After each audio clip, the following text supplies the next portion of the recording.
Johannesburg, commonly known as Joburg or Josie, Africa's second largest city, the City of Gold, it is the financial heartbeat of the country. The inner city was once a no-go zone, but it is fast becoming a hotbed of art, culture, and urban renewal projects. Filled with locals and tourists, the city bustles with people, each on their own adventure to uncover Johannesburg's stories.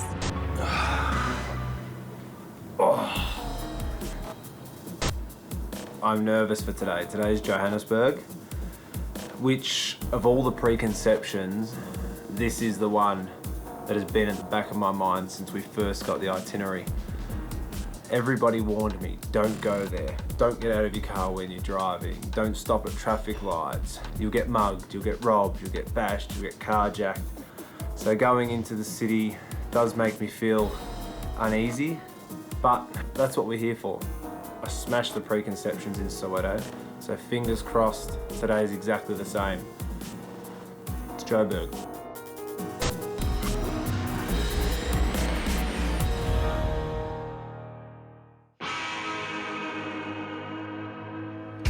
This is Brent Owens.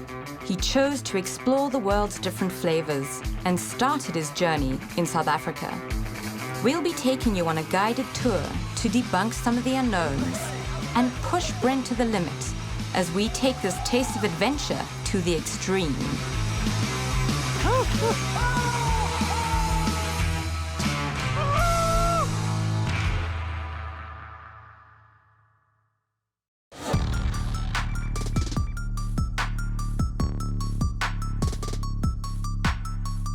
We decided to take Brent to one of the more risky parts of Johannesburg's deep urban center. He was to meet up with world-renowned chef Coco Reinhardt's at the Congo Corner market in Yoville to get a handle on the variety of fresh foods that can be found in the city.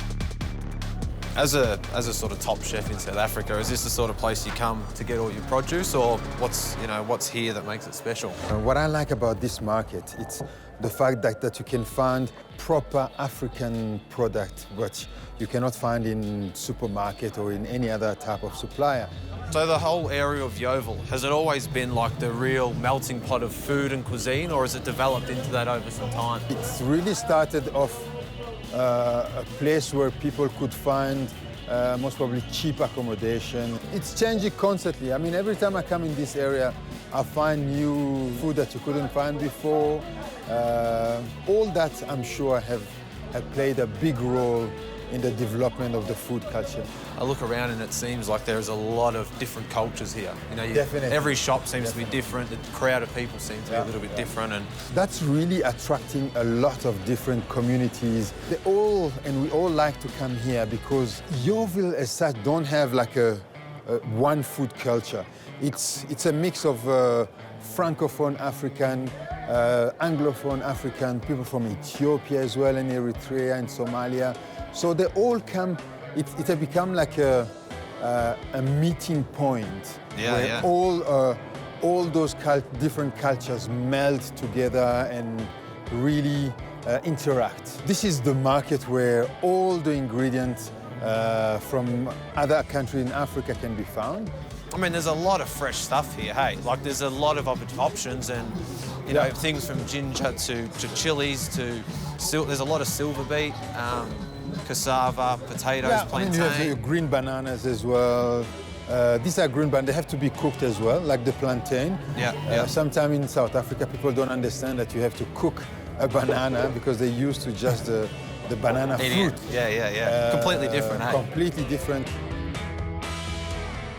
I think these are dried, the worms. Dried worms? Yes. And you just eat those?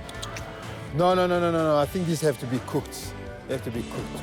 Well, there's already something I haven't seen before, dried worms. What is that? Is that a catfish? That's a catfish, which is sun-dried. Sand-dried? Or Yes. just left outside. Actually, not just sun-dried, it's like smoked. So the way to conserve the fish, they salt it. Yeah, like cured. Exactly. Yeah, I mean, I've never ever seen that before. That's really interesting. Yeah, it's and really I guess smoked, and it's very strong smoked smell. Yeah, so I mean, you can see that obviously you love all of this food and you come here for a reason. Are you trying to sort of show that through through your restaurants with your food? Yeah, exactly. So I'm trying to really introduce an African dishes in each menu that I'm doing step by step. You know, half of the stuff here I've never even seen before, let alone tasted. And it's really cool that they've got these sort of places on the outskirts, and I hope that it does continue to take off in the city. I'm sure it will continue. I mean, it's an evolution which is almost impossible to stop. Well, hopefully the tradition stays alive, and I admire what you're doing because it's important, and it's important to keep the history and keep the cuisine. So, no, of course, definitely. Look forward to coming and trying some of the stuff. You're more than welcome. I might go straight for the Milpani worms first, though. No, we'll go step by step. Yeah. Thanks, Coco. As soon as we left, Murphy's Law kicked in, and our producer Lex was confronted for her phone. Doing the wise thing, she handed it over without a fight. Brent was faced with the stark reality that under all the fun, a defensive eye still had to be on the lookout for trouble. You know what? I'm glad that I went, but I've honestly never been so scared in my entire life. I just didn't expect that at all. You know, Coco even told me that he sends his driver there now because it's so dangerous. So you didn't tell me that before we went, did you? Because it's felt to me, I may as well have been wearing a chicken suit running around saying, hey guys, come and rob me. Because like a complete outsider. Everybody was staring at me. I mean, I was trying to walk and talk with Coco, and I could see out of the corner of my eye guys looking at me. They were whispering to each other, they were talking, they were following us. They knew that I was not from there, and they didn't like it. A city of layers, Joburg has its good side and bad. But we weren't going to let what had happened dishearten Brent. We were proud of our city and all the good people in it, and we wanted Brent to see that.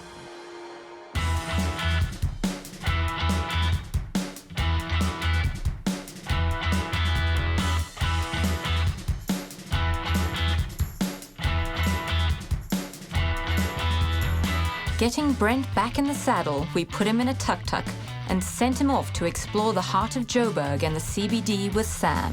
Yeah, so people won't steal a tuk-tuk because it's smaller and less value, hey? If you steal it, some people don't know how to drive it. So It's not easy to steal? yes. You need a key? Yes. And again, it's slow, it's not fast. If you steal it, then we can catch you even on the way before you get ready. I've been driving since January last year. And you can get very tired when you're doing this job that I'm doing, my brother. How many hours do you usually work a day? I do from 6 to 10. It's 7 days a week. I get very tired. Actually, I wanted to go back to school. Just if I get enough money. I'm working 2 jobs because I'm fixing, I'm driving. You need to just work hard to get what you don't have. You're doing a good job, my man. Good job. We followed Brent on his first tuk-tuk ride, watching his face go from laughter to terror and back again. Guy, Good job. We nearly had our first accident, huh? Despite all that had happened that day, Brent had finally relaxed and was enjoying taking in the sights. Only the strong survive, the rest will go up in flames. They should know by now. Yeah.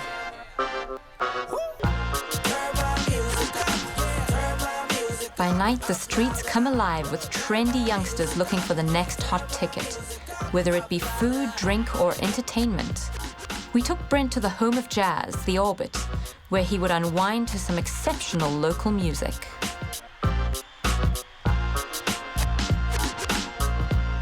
As usual, Brent was keen to get the story behind this iconic place and met up with Emmerich, the owner. Emmerich. Hi, how are you? How are you, my friend? Nice to meet you. Yeah? The Orbit, Yeah. jazz bar in the middle of Joburg City. I was told that this is a must-come place. What are you guys trying to talk about here? Yeah, well, we started this joint about 2.5 years ago now. There's a long history of jazz clubs in Johannesburg. There's been a similar jazz revolution in South Africa as there was the bebop revolution in the US. You've heard of Mary Makeba, you've heard of Hugh Masekela. These are iconic artists who unfortunately had to leave the country for political reasons. But there's been a long history, and there are a number of great jazz musicians who've influenced a lot of musicians around the world. But most of the action actually happened upstairs. Upstairs? That's where the big room is and the big stages. Yeah, sure. Up to you. Let's go.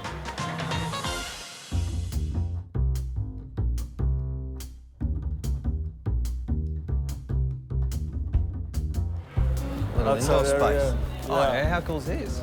So we got a nice portrait here of Bekim Seleku, who is an amazing pianist, was an amazing pianist, and today still very much a strong inspiration for the new generation. So it's like big influence in the past, apartheid split, everybody spread, and now it's starting to sort of become trendy again, now that things are a bit more connected, I guess. Unfortunately, at this moment, we're still lacking behind in terms of how much the arts are taught at schools and not enough exposure. In fact, what's pretty sad is that if you ask a 10-year-old, a 15-year-old kid who is Hugh Masekela today, he probably doesn't know who it is, you know? So for us, there's a role of education as well. But at the end of the day, it's really about making it accessible to the youth, make sure that, as you say, some people see an interest and see an avenue for themselves in the future. Well, I think overall for me, thinking about my day-to-day and what I've sort of done in the Joburg CBD, it seems like innovation, creativity, entrepreneurship is at the forefront of everybody's mind, and the only way forward is to broaden that out.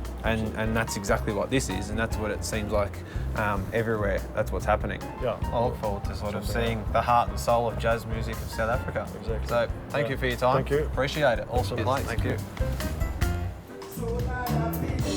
After the fall of apartheid, the new climate of freedom and independence led to musicians looking inward for inspiration, and they began to develop a music that was their own.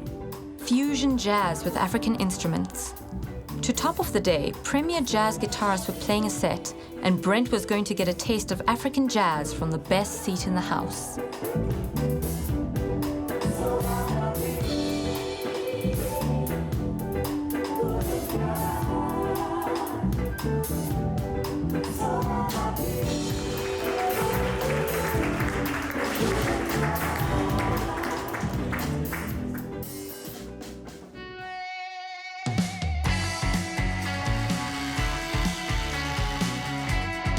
The previous day had broken most of Brent's preconceptions of Johannesburg.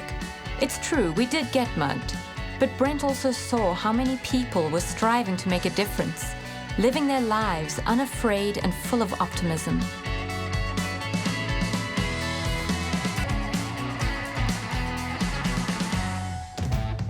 We wanted Brent to see that many entrepreneurs around Johannesburg were coming up with innovative ideas to improve their city. So we headed out to meet Rory at the mine dumps.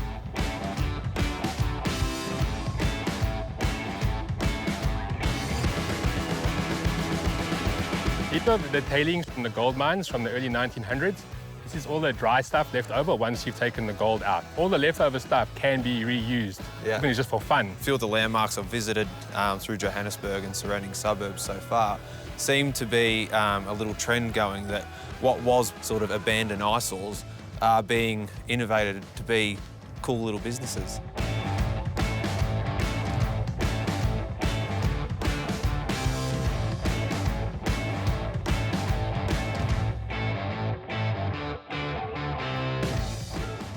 Once you take the ground and process it, run through the gold process 7 or 8 times, and you get this very, very fine sand, which is left over, and it just gets dumped in a pile.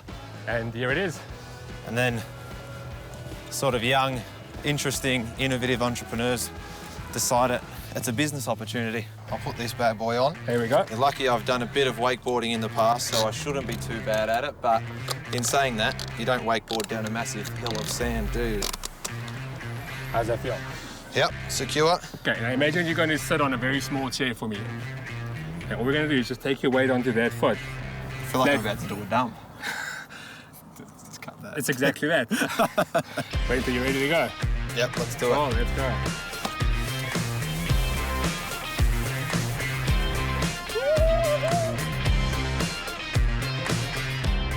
Was I not high enough before? Do you just want me to hurt myself or what? Oh, of course the directors want me to go higher and look like a dickhead. Next time I do a TV series, I'll make sure that I've got the title of co-director, not f***ing guinea pig. Go with the board. Don't stay behind. Awesome. Here we go. All right. Let me just ponder for a second while I brace myself for a travel insurance claim. Whoa. Yeah!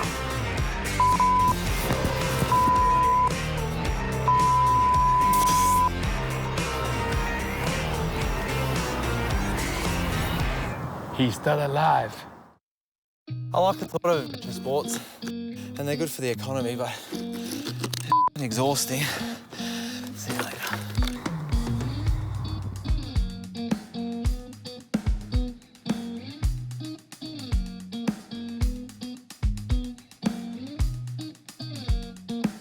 Now, what do I think about sandboarding?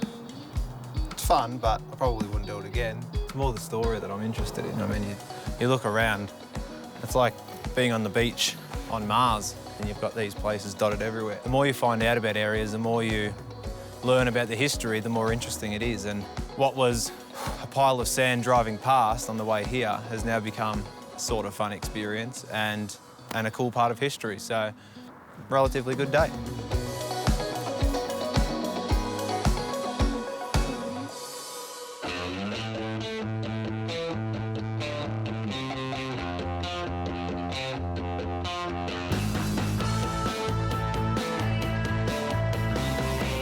Constitution Hill, a place famous for abuse and neglect, of rebirth and democracy. It embodies the trauma and the joy that South Africans have experienced. Johannesburg local Thabo was to be Brent's guide. This is now, it is a heritage site. Just over here, Nelson Mandela was imprisoned. People now see this place. They come to Cornhill, learn about history. Some of them, they shed tears. This was a place of oppression. Let's shed some light. Now it's a place where people come and learn. I mean, this oozes passion from you. I can just see it. I can hear it in your voice. It's like being a Joburger, a traditional hardcore Joburger. This place has got, you know, something here, doesn't it, for you? Ah, true. Without being funny, it's we think of Joburg City as doom and gloom. The thing is, each and every place has its own demons. Some of them are true, some of them not. Now you can go in Joburg and no one will touch you. They'll look at you and say, oh, there's the Mulungu. And then others will come to you and then ask you, are you lost?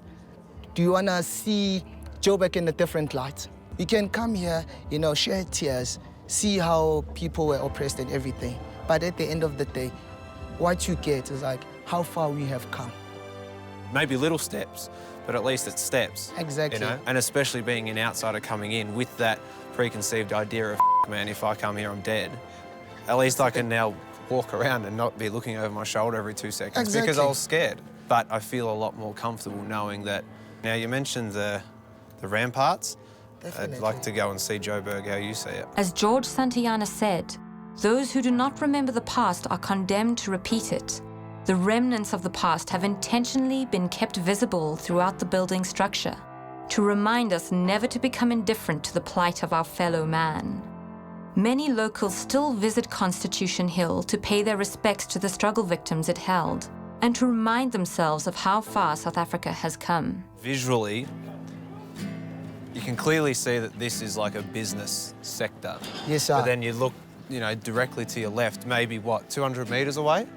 And Definitely. And it looks like poverty, you know? It looks like, you know, it's completely different. So is this like the centre point? Is this like that final piece of the jigsaw puzzle that connects everything together? It's what we call home. When you get here, that's when you actually realize how diverse Joburg is.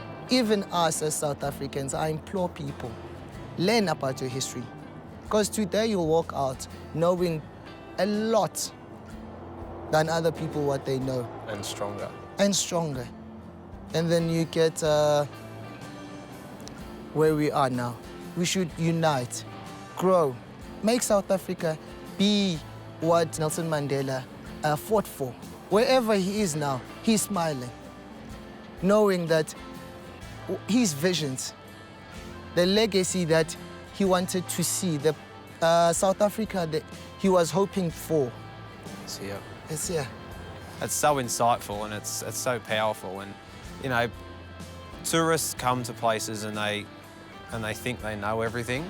They walk around this area, they get a taxi here, they get a taxi back to their 5-star hotel, and they judge it based on what they see. Now, for me, like I said, I came here, I was petrified. You know, every person I walked past, I thought, I'm gone, I'm gone, I'm gone. But it's not like that. We need people like you to be able to sort of speak this to people like me so that we change our perception of what this place is, because it's so skewed. I think it's just misunderstood. I thank you for the insights, and I thank you for opening these ignorant tourist eyes to what this place actually is. It's amazing, honestly. Thabo was a beacon of light for Brent, speaking about the new South Africa and the rainbow nation we were all striving for. He encouraged us to embrace the past rather than close the door on it, that wherever we go or whatever we do, things are never as bad as we might previously have thought, and that there is always hope for the future.